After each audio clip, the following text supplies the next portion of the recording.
Hello and welcome. In this episode, we are talking about more conflict between Prigozhin's Wagner and the Russian Ministry of Defense, heavy losses on both sides in the Donbas region, and international support mostly for Ukraine, but maybe some international support for Russia as well. This and more in this situation report.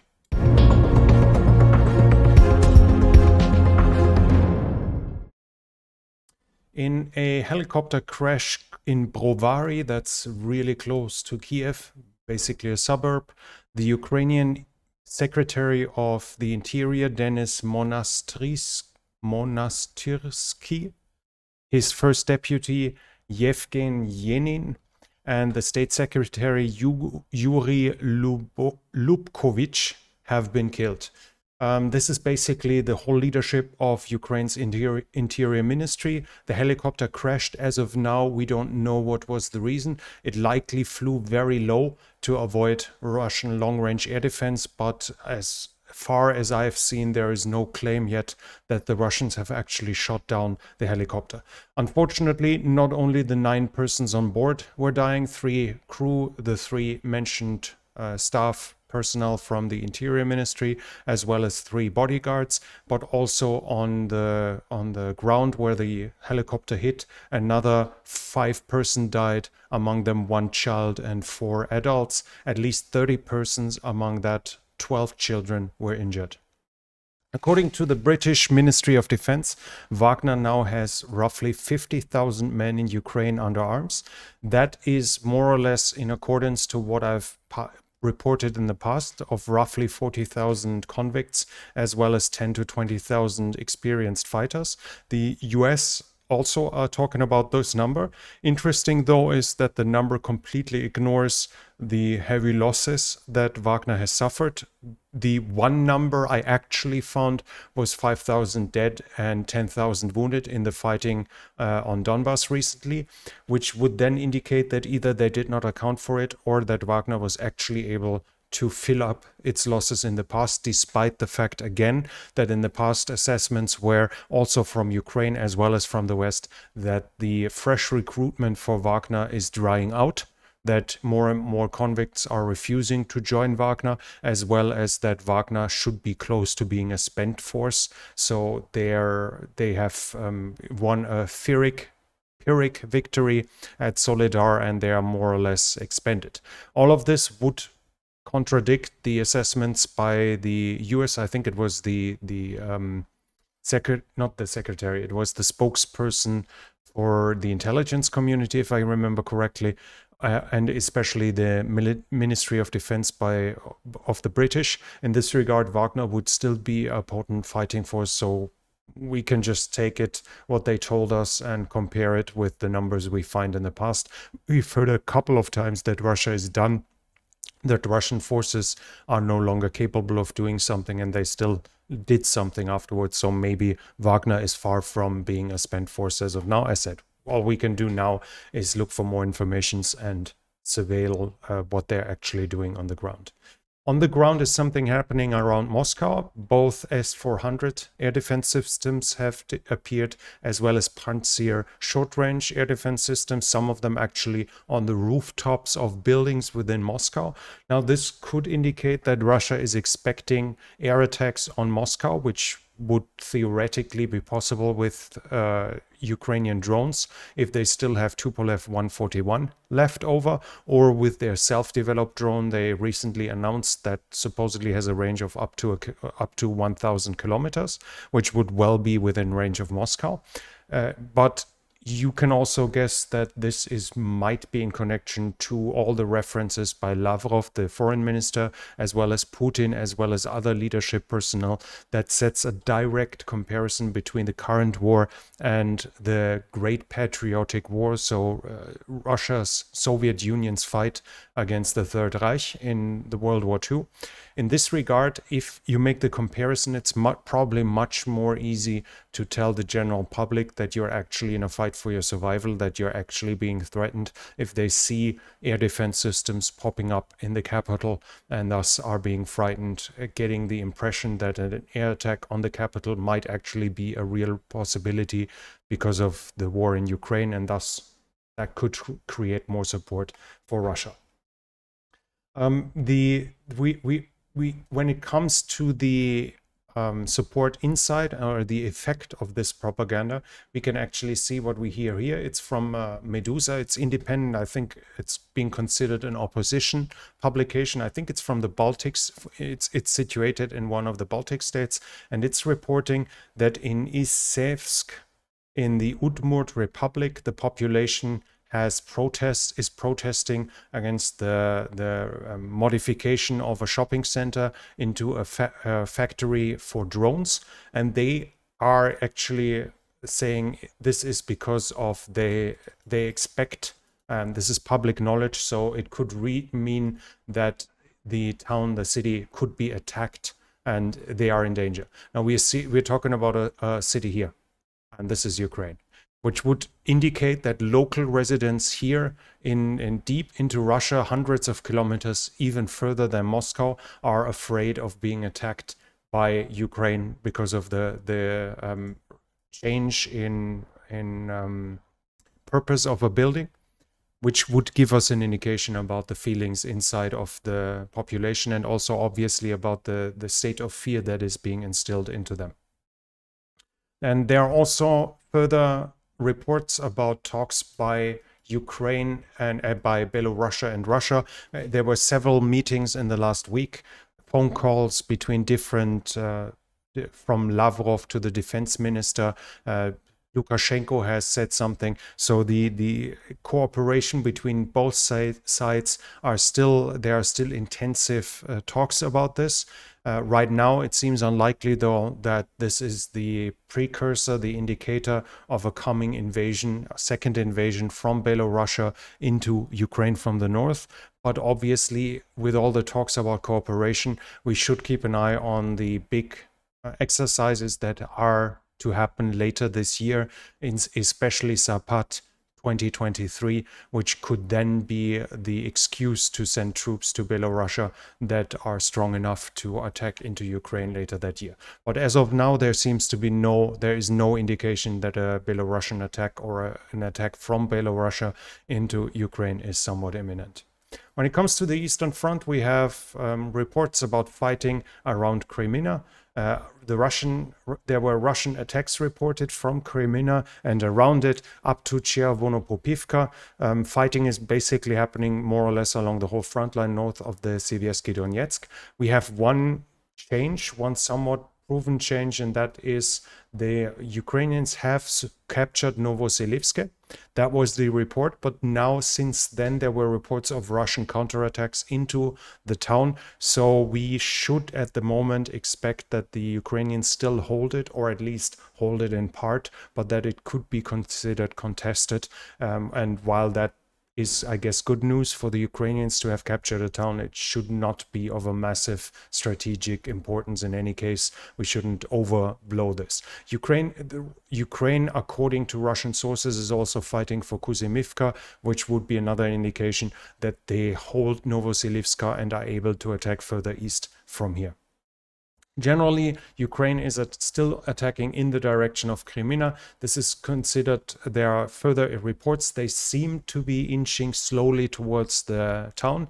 As we can see here on the map, it's very forested, so this is mostly infantry fighting without heavy weapons, and the progress is fairly slow. Dibrova is reached, that seems to be certain. It's unclear yet whether the Ukrainians have actually already captured it or not, but we can see that the Ukrainians are slowly inching towards Crimea, but far from anything decisive or from a breakthrough, or from, we are far from a point where we would expect the imminent fall of Crimea anytime soon. When it comes to the Eastern Front south of the Seversky Donetsk, there is still not too big of a change in the overall situation. We have continuing Russian attacks, and they continue to gain some ground. But generally about the area also, we now have the information by the BND, the Bundesnachrichtendienst, which is the German intelligence agency for abroad. And it said that according to its estimates, Ukraine is suffering 3-digit losses every single day in the area around Bakhmut. So Ukrainian, another Western intelligence source saying here, confirming the heavy losses the Ukrainians are suffering in the fighting here. In the past days, Russia has gained some ground north of Soledar, more or less in that region, in the direction of Rostolivka. And further in the northwestern direction, there were Russian attacks in the direction of Spirne and Verkhnokamianske. So supposedly they are trying to push north here in the direction of Siversk to basically push in that bulge here that has been built by that has established itself. South of Bakhmut, we have reports that the Russians are inching closer into Bakhmut itself from the south. No deep breakthrough into the city, still no deep breakthrough into the city, but they have gained some ground. They also gained some ground in this area here. Klishchivka, supposedly it has fallen to the Russians. So there is this ridgeline now, and then they would, once they capture the ridgeline, they would actually be able to threaten one of the main lines of communication into Bakhmut and thus endanger the situation further. So the Klishchivka, the capture of Klishchivka could actually be more important than the capture of Soledar, as it would cut the main line of supply, the main line of communication into Bakhmut much easier, and they are much closer to it than what they have achieved at Soledar, which they turned into a big success. Generally, though, when we talk about the successes, we can check this map here from Al Jazeera. It shows us the development on the front line between August and more or less today. So while we are talking about Russian successes in the past weeks, this puts an overall perspective to how far they have actually advanced in the course of half a year, more or less.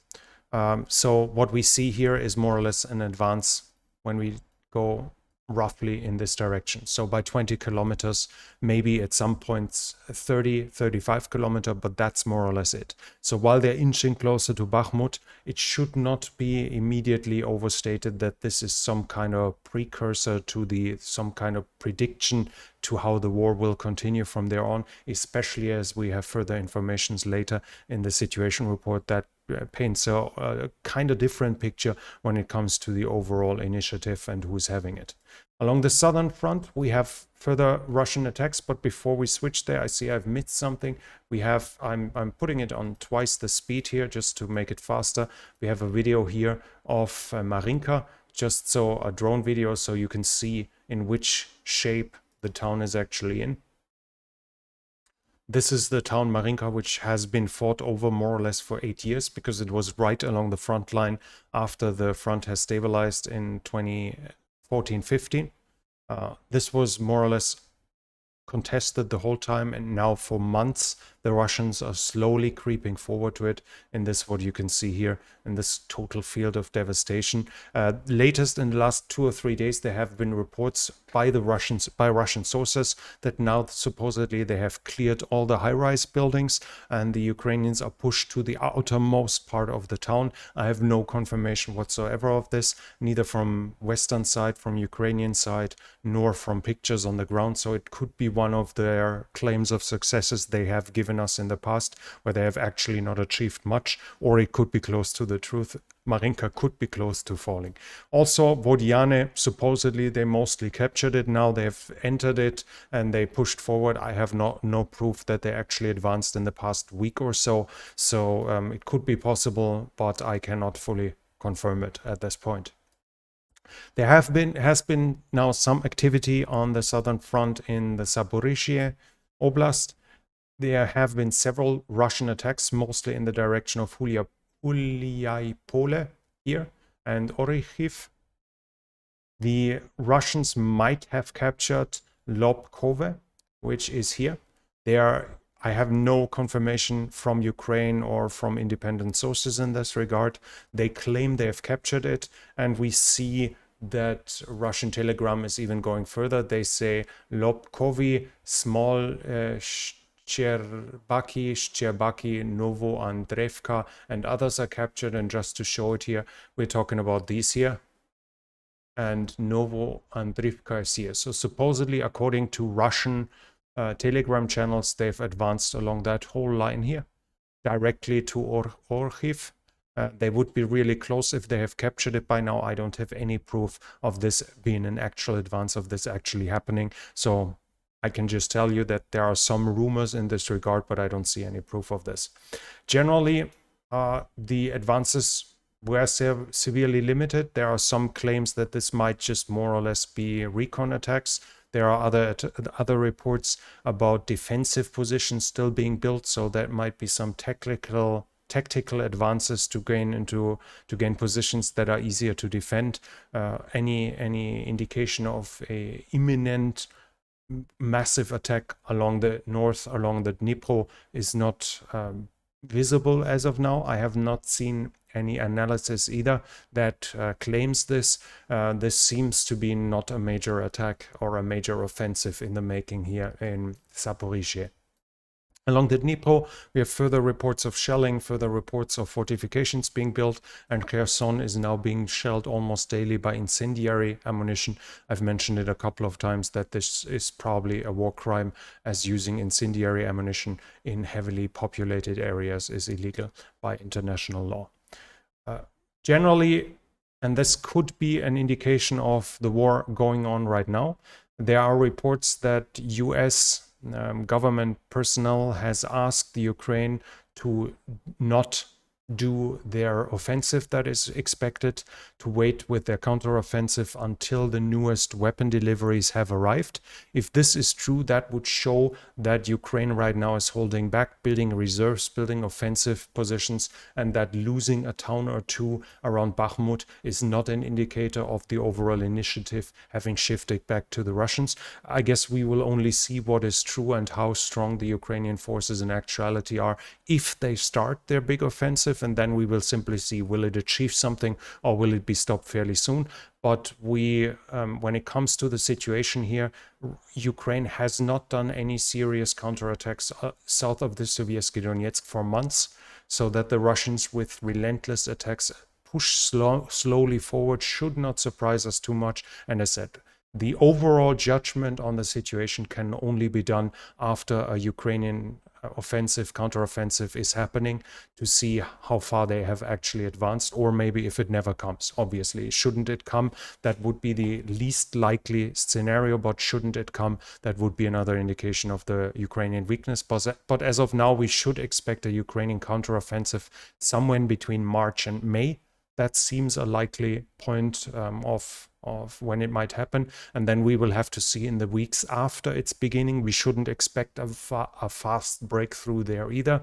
But in the weeks after it began, we should see how far it goes, how fast it's accumulating, to be able to judge the Ukrainian abilities in this point of the war. By them just doing defensive fighting here, circling troops around, to not having single units being attrition to combat incapability, shouldn't be able to tell us too much in this regard.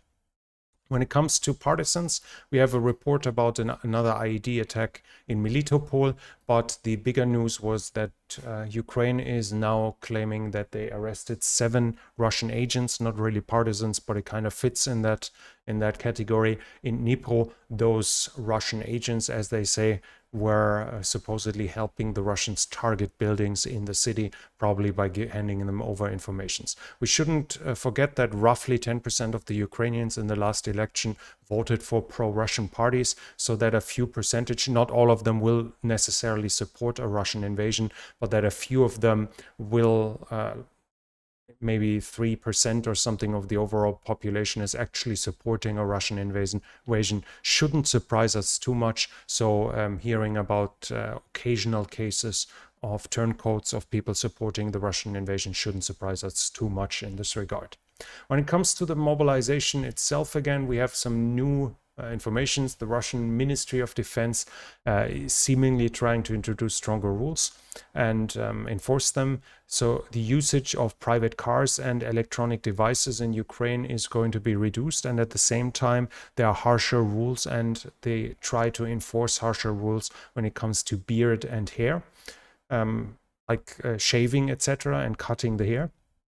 It could be interpreted as a general attempt to enforce discipline back on the forces. We are talking since basically the beginning of the war about the signs of massive lack of discipline in the Russians, which shines through every detail. That can be the Russian attacks, the Russian advances with tanks weeks into the war, where they should be aware by now that if they can face opposition, and still they are not following basic rules of engagement, basic rules of advancing with tanks, be that having their turrets turned in directions of likely attack and things like this. They were not doing this. So the two ways of interpreting would be that you assume the Russians to be generally incompetent, to not know that you should maybe turn your turret's tank into the direction of a likely attack. That seems an easy explanation, but highly likely the wrong one. It's much more likely that it's a sign of general lack of discipline by the Russian armed forces, and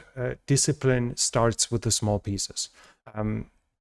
If you don't enforce shaving on your soldiers, or if you don't enforce clothing rules on your soldiers, small things, if it's too much to ask them to follow basic small rules, it's probably too much. It's much more likely that they are going to fail in the bigger picture. At least that's the common expectation. That's why military, for instance, enforces exact rules, how to make your bed, how to set up your gear, how to pack your backpack, how to put all your stuff into the closets, and so on and so forth. All of this is a sign of discipline, and if you instill discipline from the beginning, then you can expect discipline at the end. And with Russian armed forces not enforcing basic discipline, that could be a sign that the Russian Ministry of Defense now is acknowledging the fact that they have a massive discipline problem, and they try to assess the root cause here by trying to enforce basic rules. Obviously, this causes some resentment. Prigozhin, for instance, used this to attack the Russian Ministry of Defense and claimed they are ignoring Orthodox and Muslim fighters who are traditionally wearing long beards, and that they don't have any clue about modern war, which requires smartphones and tablets to be used. The Russian armed forces are likely also banning the electronic devices because they still claim that Marinka was caused by the usage of mobile phones. Also, Prigozhin said the Ministry of Defense should rather concentrate on killing the enemy and capturing territory instead of enforcing everyone to fulfill laughable rules. So there you have the exact opposite when it comes to discipline and the concept of leading troops. Kadyrov also joined in with Prigozhin in criticizing those rules, and he says that Chechens are wearing the beards for religious reasons, and they had a decisive role in the capture of Mariupol, Severodonetsk, and Lysychansk, which are here, and here. Those towns were captured, according to Kadyrov, among other reasons, that the Kadyrovites, the Chechens, helped, and they are wearing beards, so the Ministry of Defense should stop these nonsense rules trying to enforce soldiers to cut their beards.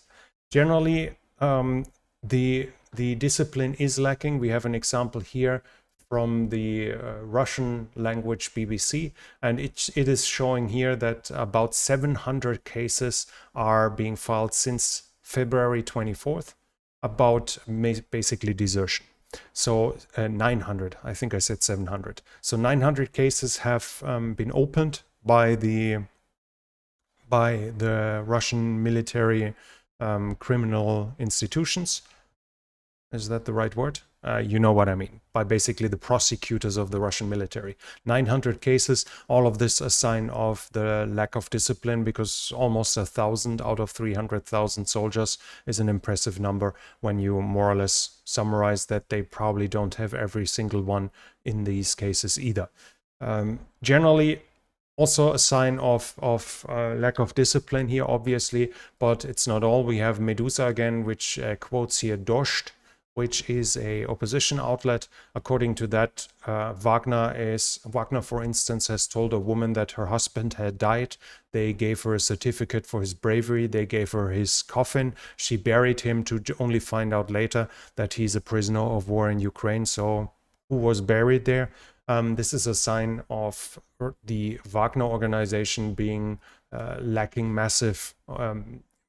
having massive problems with organization. Also, a lot of family members are saying they have trouble reaching their relatives within Wagner, which is another sign of the troubles that Wagner is having in comparison to a regular armed forces when it comes to communication, organization, etc. in these regards.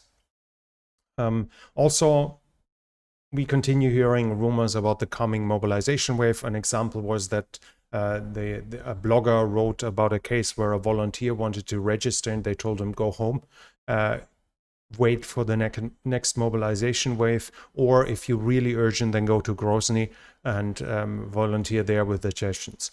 Basically saying that the second mobilization wave is imminent, but as you are probably remembering, I mentioned the mostly Ukrainian expectations of a second mobilization wave about to happen for several weeks now, and all the dates they've given us in the past so far have passed. So we'll have to see if there will be a second mobilization wave or if Russia is just continuing it in secret, as there are tons of indications like this. For examples from certain regions, we have reports that 5 to 7 men are mobilized every week to fill up losses that are occurring on the front line, but they aren't called in mass. They just fill up permanently, calling up small numbers and send them for training and then to replenish the losses along the front line. In the political sphere, we have an interesting interview with Putin. He was asked about the development around Bakhmut and said that the success there are because of plannings by the planning by the Ministry of Defense and the General Staff. He didn't even mention Prigozhin and Wagner. Also, the Ministry of Defense, when it reports about the situation here, they either don't mention Wagner at all, or they talk about volunteer units within assault brigades. So they more or less decline to acknowledge that Wagner even exists, or that Wagner had significant significant part in the captures, in the recent captures, which in my mind is more or less undoubtedly true and a fact. It's interesting in this regard that obviously Putin is attempting to push back against Prigozhin and its growing influence in the information sphere when it comes to the war. It's also fitting in this regard that when he was in St. Petersburg, he was meeting with the governor of the province and to talk about St. Petersburg's support for the war. Prigozhin before has turned the governor into more or less his supervillain.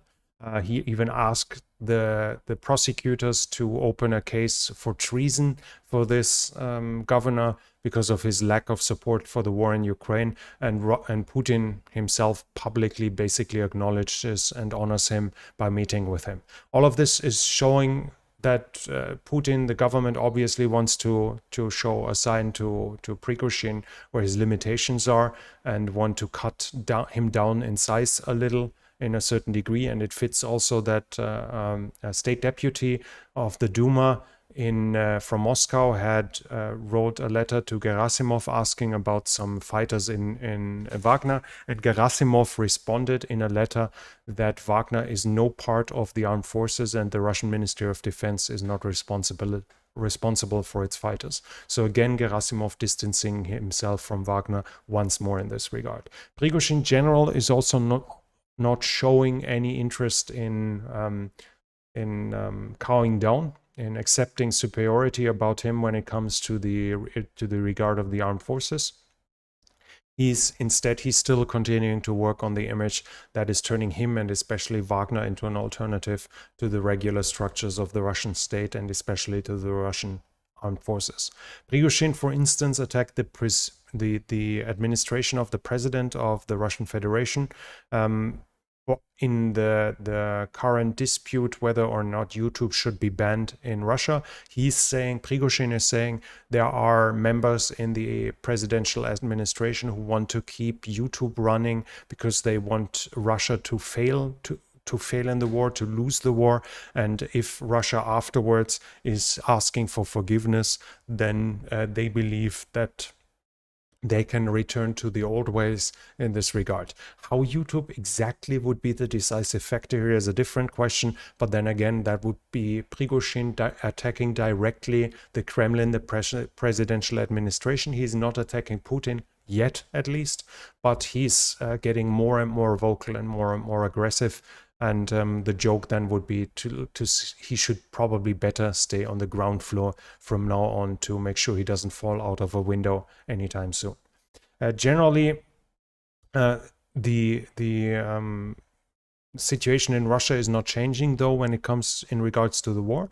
We have the foreign minister Lavrov, who again compared the war with the war against the Nazis, with Second World War, and he actually claimed NATO is planning for a final solution of the Russian question, basically claiming that NATO wants to exterminate the Russians like the Third Reich tried to exterminate the Jews, with the same like final solution for the Jewish question in that point. So he's implicating, he's more or less claiming that NATO wants to delete not just the Russian state, but the Russian people itself, which is obvious nonsense in this regard. But he also claimed that any negotiation with Zelensky is impossible because he more or less is not a legitimate president and the decisions are being made in the West anyways. So why would we in quotation marks, so Russia, why would Russia talk with the Ukrainian president? All of this shows that Russia, there's no way of backing down, no room for a negotiated settlement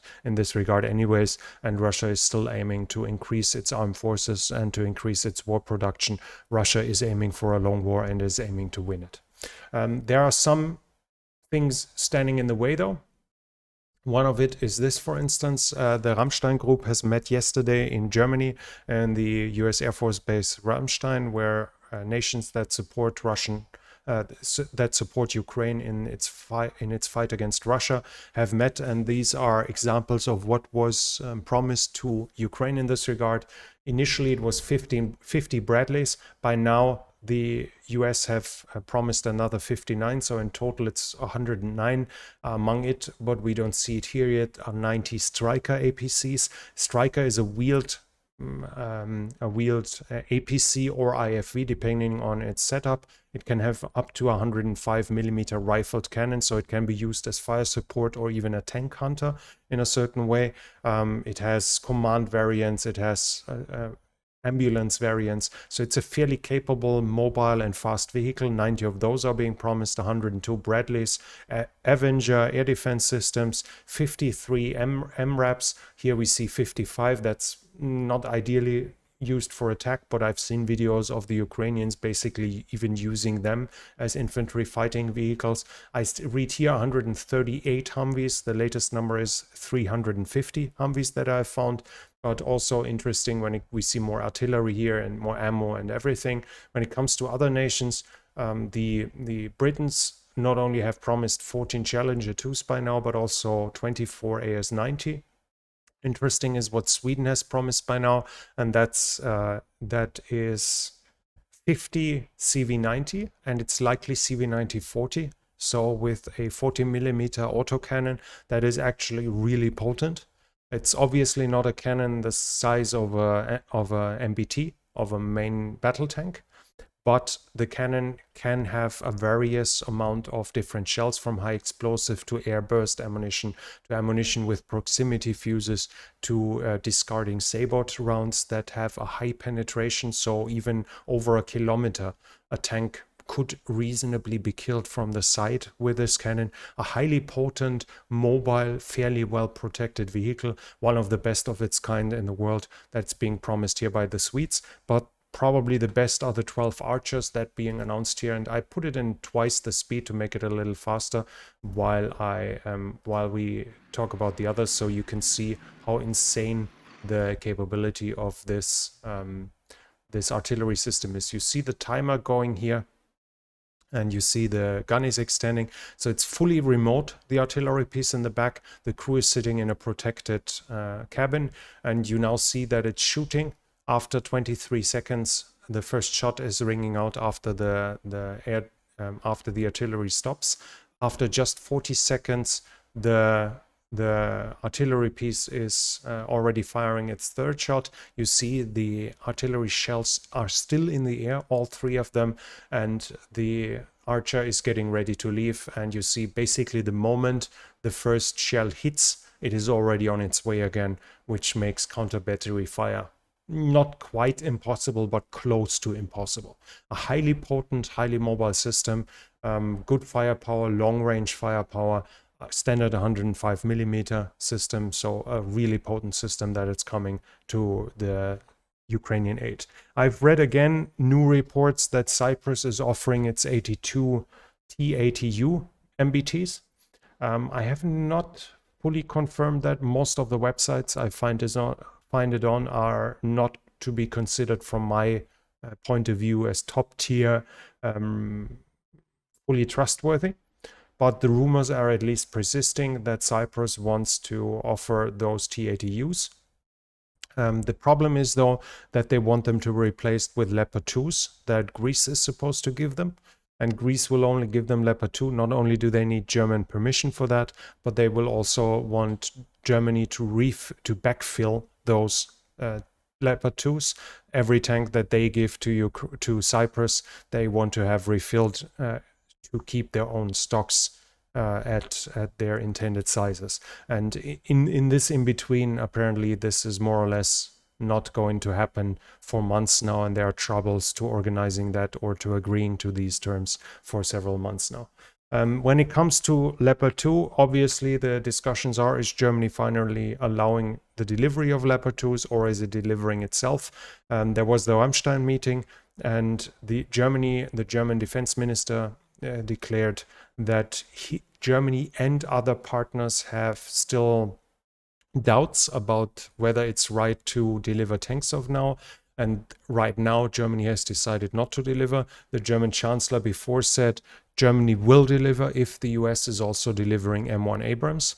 Then Germany would allow the Leopards to be delivered. So in this case, he basically played the ball to the US. If we think about the total numbers that are available, then it's fairly likely that the Leopard 2 would probably not be the only tank that the Ukraine needs. So in the long run, they probably need Abrams after all. But as I said, Germany could have made the decision now after it for months declared we will not do it on our own. And after Great Britain declared they are actually going to deliver main battle tanks, Germany could have followed, but the German government decided not to. As of now, it's clear that nothing is clear yet. There are still possibilities, even said by the government, that the decision might change somewhat soon. Yesterday would have been the option for the Americans to say we deliver Abrams, to allow for a rapid permission by the German government.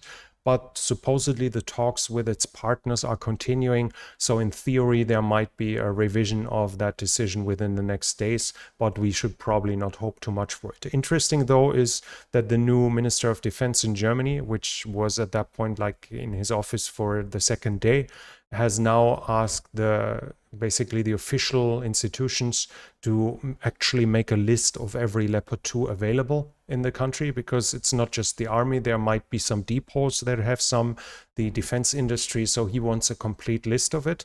The obvious question is, why are they only doing this now? And there are at least rumors, I have not fully confirmed that yet, but supposedly his predecessor prevented something like this, actively prevented the German government to get a list of every Leopard 2 available, to thus not enable deliveries of weapons, probably out of her own political beliefs, to make it more hard to deliver MBTs to Ukraine.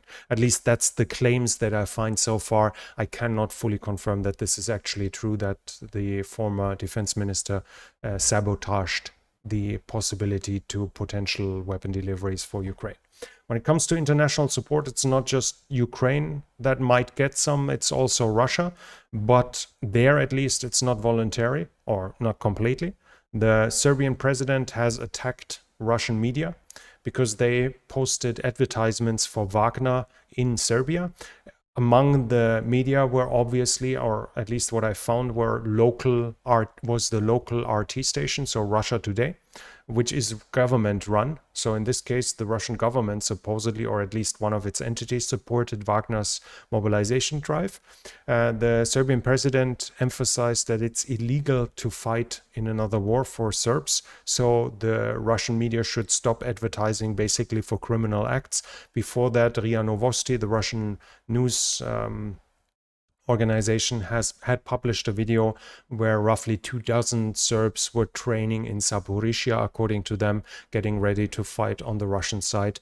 Small numbers of volunteers would not be a complete surprise, even though it's illegal. There have been Serbian volunteers 2014-15 in Ukraine as well, in the fighting in Donbass, but obviously that would be a new level if the Russian government would allow for advertisements to look for volunteers within Serbia, and the Serbian government, at least officially, is not amused about this. This was more or less it for now. I hope it was interesting for you, and before we come to an end, it's up to you. Do you think, how much do you think it's going to take for the Western nations to deliver main battle tanks in mass, apart from the British, obviously, because in the end we probably are going to see deliveries.